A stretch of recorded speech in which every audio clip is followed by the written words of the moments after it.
The production of this program is made possible thanks to the support of the following and viewers like you. We have an urgent need for change in British Columbia, and we need more people with the courage to make that change happen. That's why I've decided to seek the leadership of the BC Conservative Party, says Caroline Elliott, one of the contenders for the party leadership. Her campaign is taking dead aim at the government of David Eby. Elliott says our province has been driven in the wrong direction for some time now. Not just slightly off course, but drastically so. It is being pushed aggressively downward by a government on an ideological crusade that has constantly put its activist beliefs before the well-being of British Columbians. That's a message she believes will resonate with party members and the general public. At the core of her campaign is a message that being a conservative is something to be proud about. Elliott says this is a defining moment for the party. If you're going to lead the party, you have to be proud, not ashamed to be a conservative. Elliott goes on to emphasize that creating unity within the party will be her number one objective. I invited Caroline Elliott to join me for a conversation that matters about her vision for the party and the province. Caroline, welcome. Thank you for having me. I'm happy to be here. Well, let's start on that topic of unity. What's your vision around how you're going to be able to create that unity? Because there is a sense that there is disconnectedness within the Conservative Party. How do you bring that together? Yeah, and I think you have to keep the Conservative coalition together. It's an absolute must do. The greatest gift that we could give David Eby is to become fractured and to split our vote between a whole bunch of different parties. So that's job number one. Whoever is seeking to lead this party has got to be able to do that. I have a plan to do that. It's about appealing to what I call normal people principles. And I know that sounds maybe even a little bit trite, but it's real. As Conservatives, we need to improve our vote count. We need to appeal more broadly to British Columbians, and we need to keep that coalition together. How do you do that? You articulate your principles. And our principles are things that I believe normal British Columbians share and that everyone across the right side of the spectrum shares. So I'll give a couple of examples if I can. Normal people understand that violent criminals belong in jail, not neighborhoods, right? Reoffenders belong in jail, not neighborhoods. That's a normal person principle that people across the right side of the spectrum can agree on. Things like, telling our past in an honest way that talks about how it has led to an incredible country that we should all be very proud to be part of, rather than constantly denigrating it. People on the right side of the spectrum can all agree with that. I think normal British Columbians can agree with that. Managing our budgets. Do we spend like crazy with no revenues coming in or lower revenues coming in, as David Eby has been doing, and leave our kids with mountains of debt to pay off? No, we can't do that. And we know that from our family budgets that it doesn't work that way. So again, a normal British Columbian value. So I think that's the ticket, is we have to focus on those principles that bring us together. They're normal British Columbian principles. And I think that's a big part of equipping us to form government in the next election. Well, that sounds more like remember when the Conservatives called themselves the Progressive Conservatives. It sounds a little bit like you're leaning a little bit more towards a centrist view rather than just being what has been painted as a hardcore conservative, much more to the right. Very fiscal responsibility, not so much on the social side. Well, I don't know if I would say that entirely, to be honest with you. I think that these are actually foundational conservative principles. And I wouldn't just stop at public safety. And telling the story of our past in a way that makes us feel proud to be Canadians and that acknowledges the fact that we're a wonderful country that millions of people seek to come to every year. That's actually, I think, a conservative value. It's one that a lot of people on the more fiscal conservative side who want to stay on the economic side of the equation, the fiscal side of the equation, don't want to really talk about. I'm happy to talk about that. I want to talk a lot about our education system, which is, again, like maybe more on that culturally conservative side of things that a lot of the people who want to talk about tax cuts and deregulation don't want to talk about. Another big issue that I talk a lot about that I think is really, really important from an economic standpoint, but also from a cultural standpoint, is how this government is going about what they call reconciliation, but what I see as an incredibly divisive approach to that issue. So there's a whole host of different issues that I'm actually quite pleased to talk about that I think we have to talk about that probably go beyond that kind of fiscal conservative question.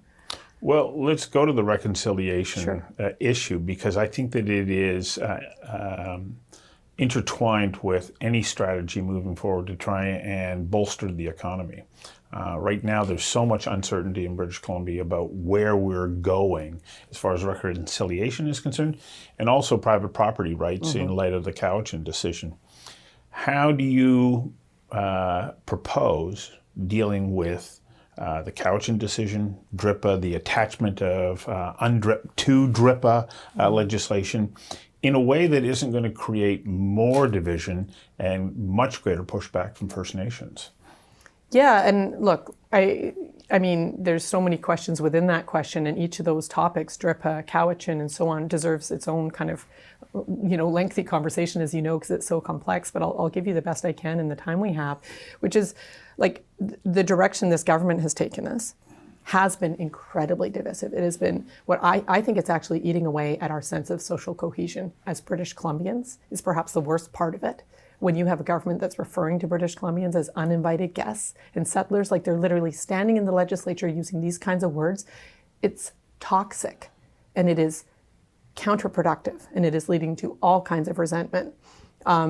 One of my worries is that it's actually going to lead to a backlash against Indigenous folks, when really where we should be directing our frustrations is at the provincial government, because they are creating this situation. Their job is to look out for the public interest, the interests of all British Columbians. They're not doing that. It's not First Nations' job to look out for the interests of all British Columbians. They actually have a duty to their people, and they're going to keep advocating for them, and that's the right thing to do. It's David Eby who's been really messing this file up. So on DRIPA, it needs to be repealed, period. Just period. Not revised, repealed. Repealed. And it's because fundamentally, if you actually look at the UN Declaration on the Rights of Indigenous Peoples, DRIPA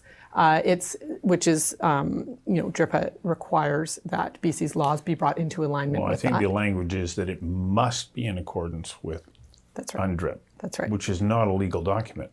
No, exactly. And if you read it, there's many aspects that are fundamentally incompatible with Canadian constitutional law and with BC laws. So when they're saying every BC law needs to be brought into compliance with it, it could be chaos if this goes in the wrong direction. It needs to be repealed for that reason. Look, Canada has one of the most progressive constitutional provisions for Indigenous rights in the world. Section 35. Section 35, exactly. Yeah. And that, it was imperfect, but we were able to move projects along in the public interest. I worked on Site C for many years, for example.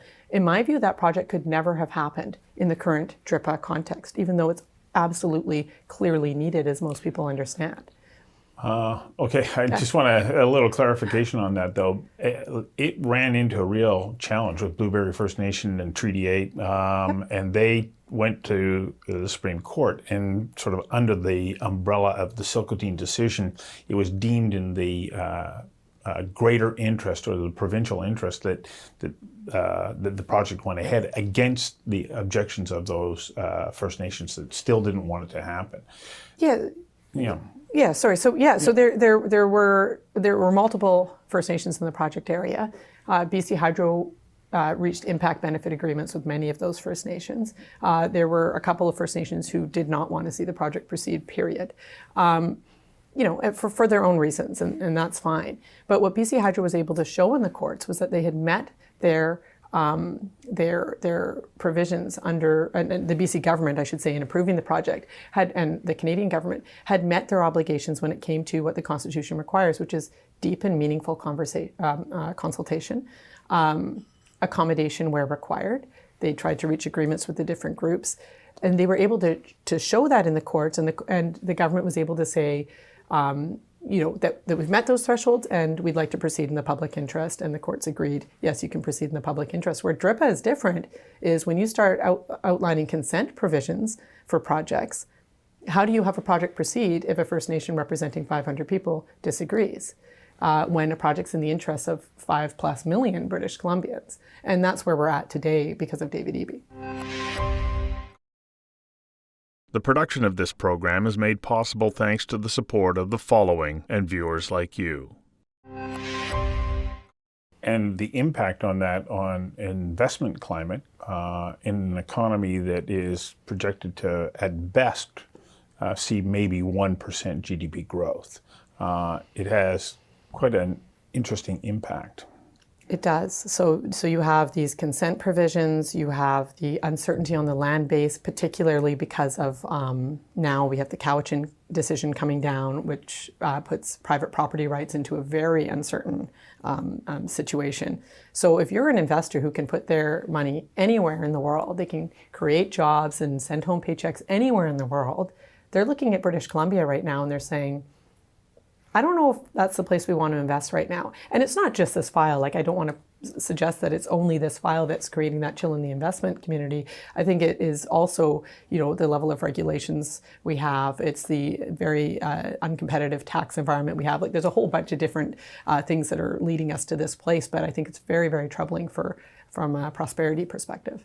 So you would address the issues related to reconciliation and land claims as part of an overall strategy. What's your first move in trying to stimulate the economy? Well, I think you have to do, if I could, I'd like to just mention the BC government's fast track bill, which you might recall. I think it was Bill 15 when it was introduced. 14 and 15. 14 or 15. I always forget which one of the bills it was. But when I look at that, I think what an indictment of BC's regulatory process when they're saying these projects in the provincial interest, we're going to have to actually pick up from that process and pull over here just so that they can be fast-tracked in a special office, just so that they can proceed. In fact, we should have a regulatory climate where projects in the provincial interest can simply proceed as part of the process, right? And so it's really troubling to me that now we have a provincial government where they get to just kind of look through the different projects that are and initiatives that are mired in this absolute unworkable mess of a regulatory system and say, we're just going to pick the winners and losers based on our political interests or whatever the reasons might be for them picking those projects.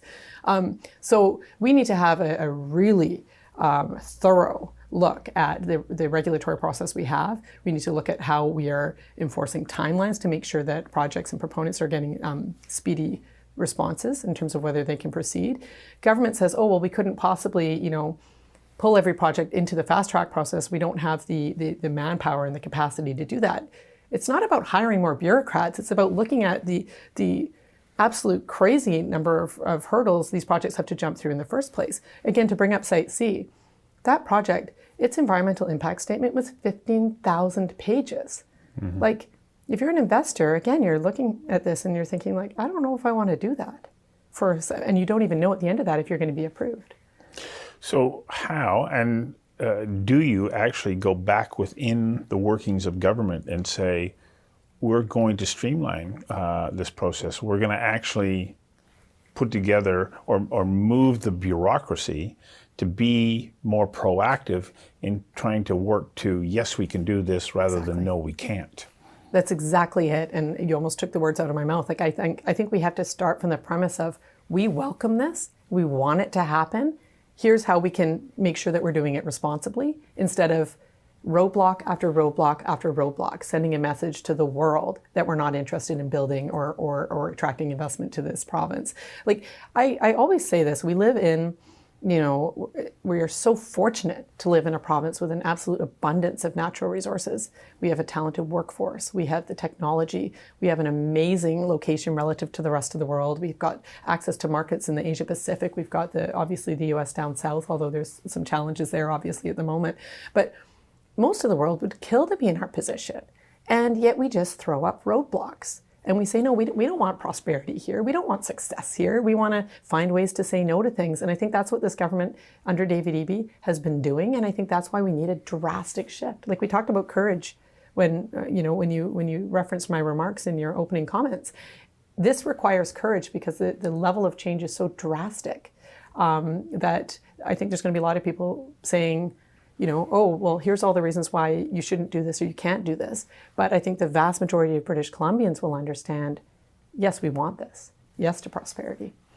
I've spoken to business leaders whose names I won't mention right now, who have tried to phone premiers in the past number of years to say, help me advance a project, and the premier doesn't return their call. So they phoned a governor in the United States who answered their call on a Sunday, and 365 days later, they were in production and no return phone call from here. Would you take the phone call of business leaders who say, I need some help building out a project that I'd like to build in British Columbia? Yeah, I think we have to. We have to send the message to businesses in British Columbia and businesses in the world. We want you to come here and create jobs. And we want to send British Columbians home with nice, good paychecks that they can use to support their families. Like, we have to have this just general mindset and approach. I was talking to someone the other day at the Association of Mineral Exploration conference that was in town. Roundup. Yeah, it was a great conference, and I spoke to a lot of people and learned a lot of things. And one of the people was saying, like, why would we? They were involved in drilling of some sort, and they're a BC-based company. They want to do their work in BC, and they said, but why? How can we justify staying in BC when the permitting takes something like 6 months in Saskatchewan, it takes 2 years in BC. And not only that, but Saskatchewan is sending the message saying, hey, if you spend this much money, we'll actually, incentivize you by giving you some sort of rebate or something like a reimbursement. Like, they're actually giving financial incentives for that investment because they know it's good for their province. And in BC, they're saying, no, we've got timelines, we're not going to move. And those timelines, we may stick to them, we may not. It's probably going to be longer, and it's probably going to be more expensive than you would have ever believed. So how do you address the affordability challenges that exist in British Columbia?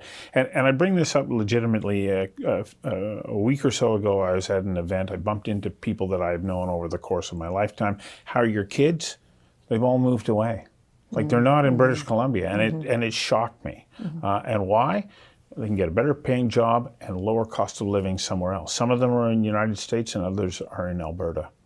Yeah, I talk to people all the time who are affected by this. As you may know, 70,000 British Columbians left this province for greener pastures just last year.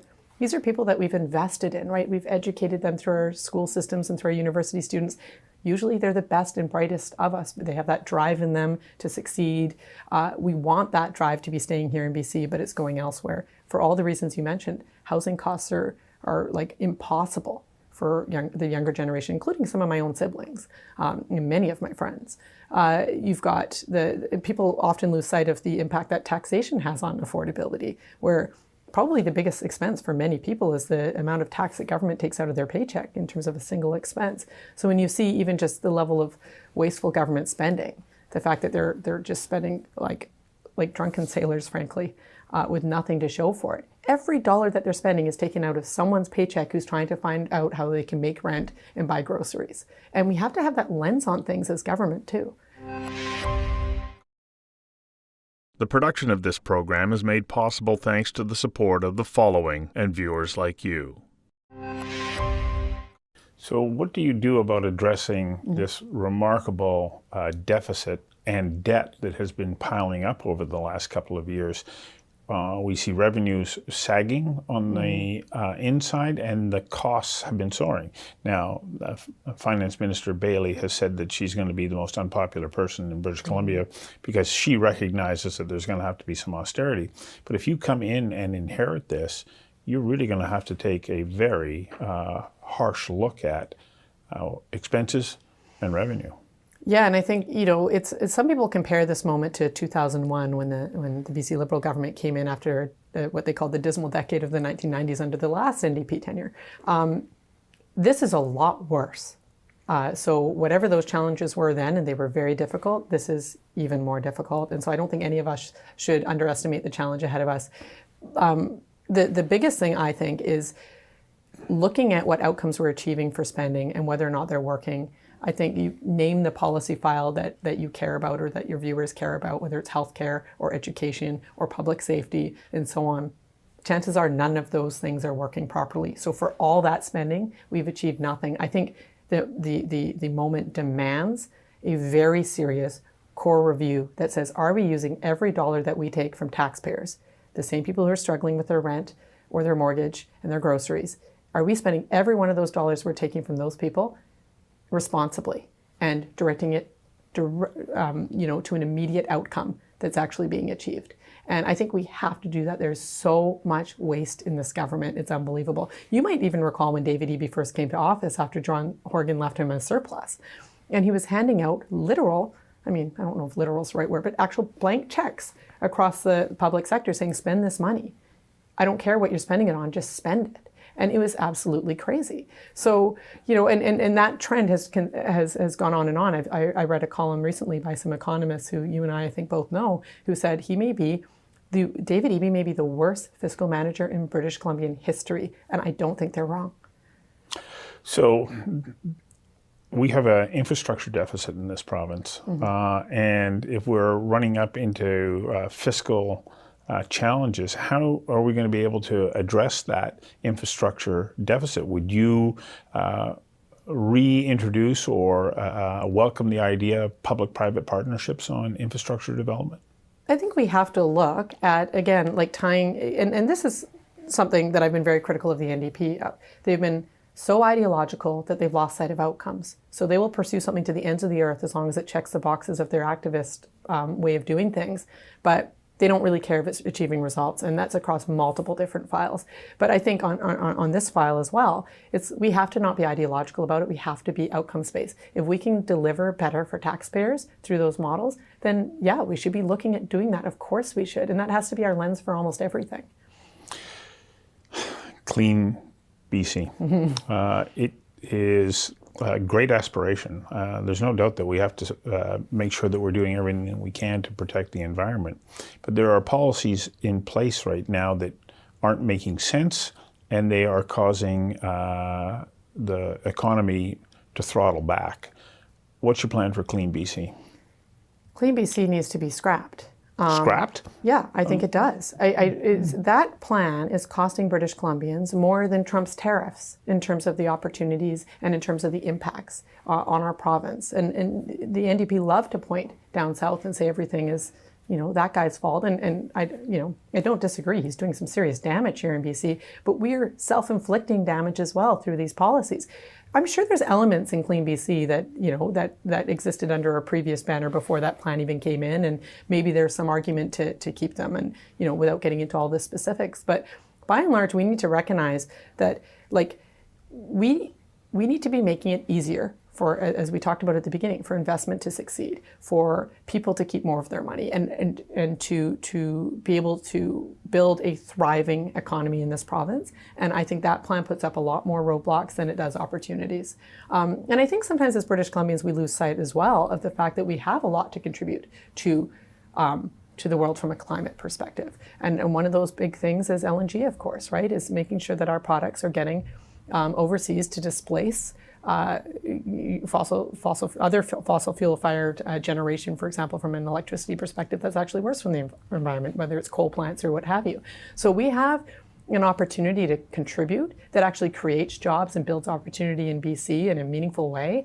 That doesn't mean shutting down our economy. I think some of the original analysis on that plan said, and this might sound a bit flippant, but essentially their path to achieving their greenhouse gas emission targets was essentially to shut down our economy. That cannot be the way we go about doing things. There's ways to achieve progress on climate globally while actually building up our economy, and that's what I'd be a lot more interested in doing. So currently the provincial government goes, okay, we can build LNG and it looks like a bright shiny star on the horizon for them to embrace, but then they say electrification, but you can't generate your own electricity by burning the very natural gas that you're about to export. Yeah. Where do you stand on that? Well, it has to be like a kind of an outcomes-based approach to these things, not ideological. This is a perfect example of the NDP being ideological. We're sending natural gas through a pipeline. to be compressed and put on a ship to send overseas where they are going to burn it in a natural gas-fired plant. And then we're saying... Mostly to generate electricity. To generate electricity. But heaven forbid we used that same natural gas to generate electricity to power that process in British Columbia. So, again, outcomes over ideology. The climate is global. So whether that's being burned there or here is immaterial. The bigger thing is, can we actually make our LNG industry more competitive by not setting up so many roadblocks that make these plants less feasible through requirements like the ones that the NDP are talking about there. So, I'd have to look at it in detail, but to me, the lens always has to be what outcomes are we achieving from in this case, from a global climate perspective. Well, currently we have an electricity deficit in British Columbia. Mm-hmm. We like to think of ourselves as being, these clean hydroelectric powered, and we have an abundance of energy. No, we don't. We're a net importer of electricity generated by the burning of natural gas that came from Canada to come here. What are your thoughts on how you're going to expand our ability to generate more electricity? Because you do have some relationship with this through your work at Site C. Yeah, and I think it in part relates exactly to what we were talking about just before this, is, one of the bigger users of our electricity generation from a project like Site C is going to end up likely being an LNG plant that is required to use electricity from the system. The amount that they consume to do that is massive. So can we make sure that there's more power in the system from a project like Site C by allowing some of these LNG projects, for example, to generate their own power through natural gas to power their operations? Keep in mind that when we are importing power from other jurisdictions, because we're creating all these rules around LNG having to use electricity, we're importing power from other jurisdictions that is fossil fuel generated largely anyway.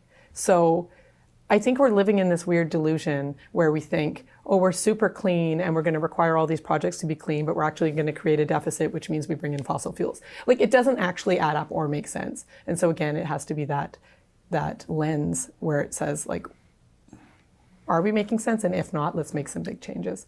I mean, we're in a situation now where we're actually rationing our electricity. We're saying to certain industries, you can't even come to BC because we're not going to have enough electricity to power you, instead of being like a normal province that welcomes investment and jobs by saying, we're actually going to be a clean energy superpower here in British Columbia, and we welcome you here to be part of it.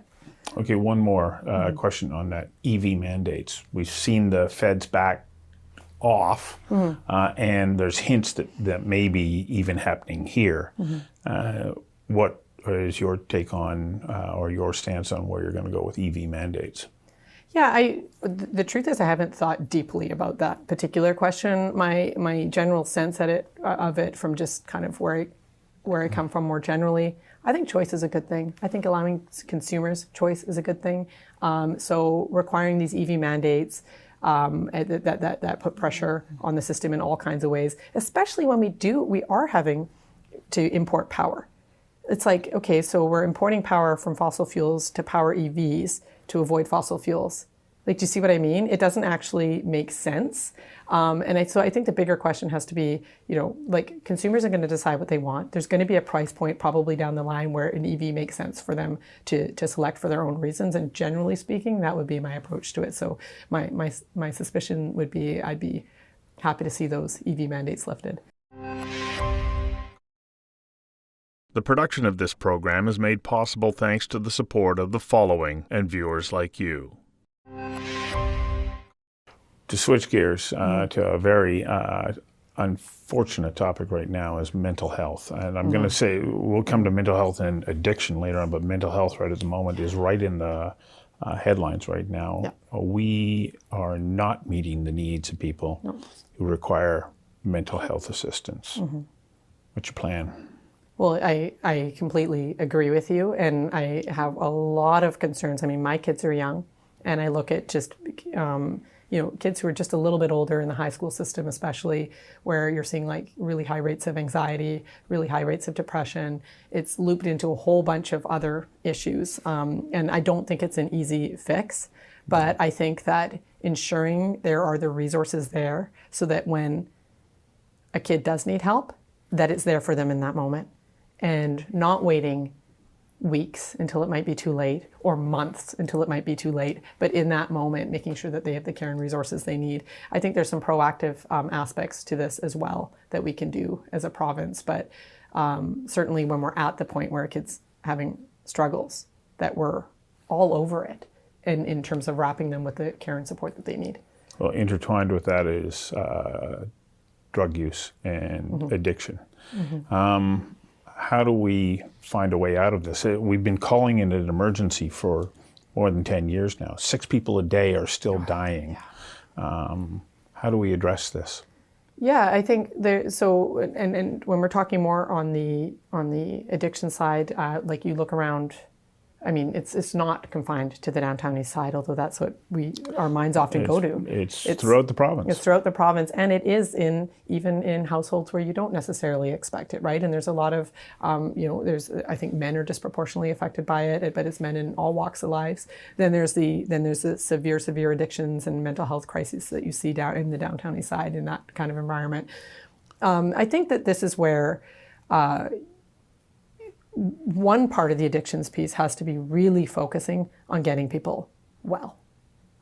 We've had a government, I think, that has kind of perpetuated the problem and strung it along and tries to keep people alive. I think the goal has to be getting people well so that they can hopefully one day find themselves in a situation where they feel good and are contributing to society and are having a good life as a result. So on the mental health side, of course, there's the issue, I think, that has deep roots. And this isn't a partisan issue at all for me. I think this goes back to successive government failures. When you look at the closure of Riverview, for example, and the fact that a lot of people with severe mental health challenges were released onto the streets, who were then preyed upon. Well, indirectly, they wound up there, but yes, not directly onto the streets. No, not directly onto the streets. But we've ended up in a situation now where I don't think that we have places for these people to go. And anyone can walk around the downtown east side as one example and say, this isn't working, this isn't compassionate. It's actually the opposite of compassion. It's I think, an indictment of how we're dealing with this issue as a society. And I do think we need to look at revamping, rebuilding, recreating a facility like Riverview that has that very compassionately, carefully, kindly, but fairly assertively works on helping these people get the care they need. Well, that was the idea behind the Redfish initiative that's out in Coquitlam right now, but it's under-resourced and there aren't enough staff to fill the facility with people who need that help. How do we mindful of the fact that we need to be fiscally responsible? How do we make sure that the resources that we need are delivered into that element of our society that needs that help? I think that if you were to ask the average person, they would say, yes, let's provide them with that help. Yeah. Compassionate but involuntary care. Yeah, I agree, and we do need compassionate but involuntary care. Absolutely. You mentioned the fiscal side of things, and I've been saying, and I believe that government needs to. I talked about a core review and getting back to the basics. I think this is part of the basics. Caring for our most vulnerable people in our society is part of the basics, and what we're doing right now is self-evidently wrong, morally wrong. And wrong as a matter of fact in terms of its impact on neighborhoods and the people living these lives. So I actually think that government spends a whole lot more money on a lot of things that aren't delivering anything for anybody. And I sure would like to take that and refocus it on these people who need it. The panel that I hosted a couple of nights ago, Ken Sim, was highlighting the great success that he's had in reducing violent crime as mayor in the city of Vancouver. Yet I don't know that that's the perception. There still is a perception that crime is a significant issue in British Columbia. What can you do about it? Yeah, I think crime is, as you say, it's an issue in British Columbia. So, Vancouver's Vancouver. There's a whole of BC, and I know that it's a huge issue, top of mind for. There's a poll out that was reported in CTV, I think, just this week, and the numbers in terms of people's perception of feeling safe in their neighborhoods. I think like 70+% were saying they make different choices about where they go in their neighborhoods because of, or in their communities because of. Their fears around crime and personal safety and so on. I might have those numbers a bit wrong, but more than half of British Columbians feel unsafe or have had crime impact them in some way that makes them feel unsafe. It's absolutely an issue. And it's one of those things where sometimes the stats don't tell the story in terms of what's reported, because a lot of crimes people have actually stopped even reporting. I know a lot of people who've had their bikes stolen, right? Who they don't even report it anymore because they know they're never going to see their bike again. And it's just a big pain where suddenly you're dealing with a system that you don't want to deal with. So I think that's part of it too, is the reporting is probably down. A lot of people say that in that same CTV survey were saying that they've been a victim of a crime, but they don't report it because they don't see a point. So I'm always and this isn't about Mayor Sim. He's going to be doing what he's doing, but I'm just saying more broadly in the province, I do think a lot of people don't report crimes, and then those lower numbers are used to suggest that crime's going down, when in fact people have just lost hope that it's going to be dealt with. You're going to have to work with the feds if you want some changes in legislation. What's your stance on giving police the ability to lay charges rather than go through the current system that we have right now? I've been thinking about that a lot, and I guess the balance is between I like the idea of empowering police to lay charges and not having to get the approval, but there's a balance between making sure that cases aren't frivolous and don't clog up the courts when they have no chance of success. So you have to balance it between knowing that having a fairly high level of confidence that a charge is going to proceed and lead to a conviction, but yes, we have to look at different ways to make sure that these people who are committing crimes again and again and again and getting re-released onto the street again and again, terrorizing neighborhoods, making it unpleasant and unsafe to be there, we have to put a stop to it. And it's going to require some drastic things, I think, provincially and federally, but we've got to get it done.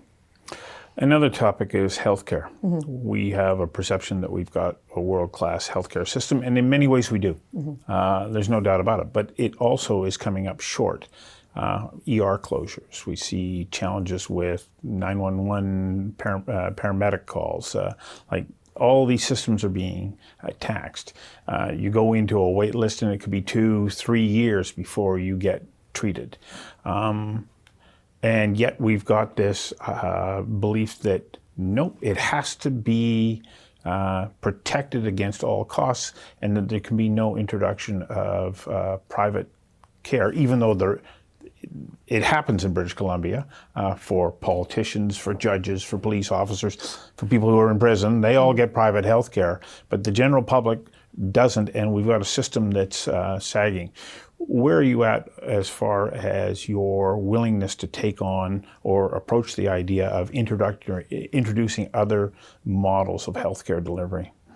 Look, this is, again, one of those examples of ideology over outcomes, where the NDP has pursued a certain model with no variation for a long time, because they have a very ideological sense of who needs to provide healthcare and how.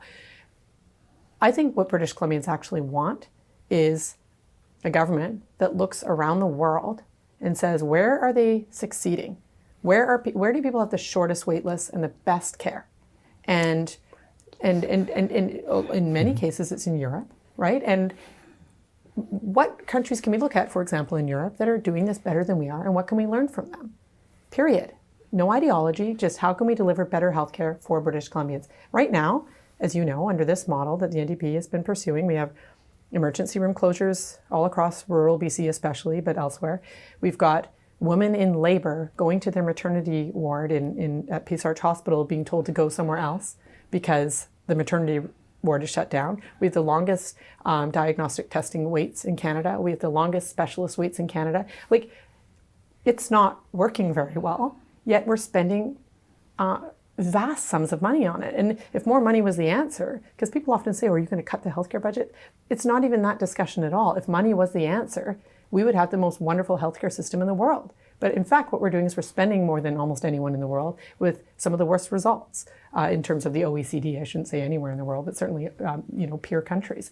So I think we just have to be very open-minded about it and say, where are they doing it better and how can we do more of that? Well, thanks for giving us a look into your vision of how to address many of the major issues in British Columbia and your bid for leadership. And I always have great appreciation for anybody who says, I'm going to stand up and put my name forward in the service of this province or the city or the country. So thank you for doing that, and thank you for joining us today. Well, thank you for letting me share some of my ideas.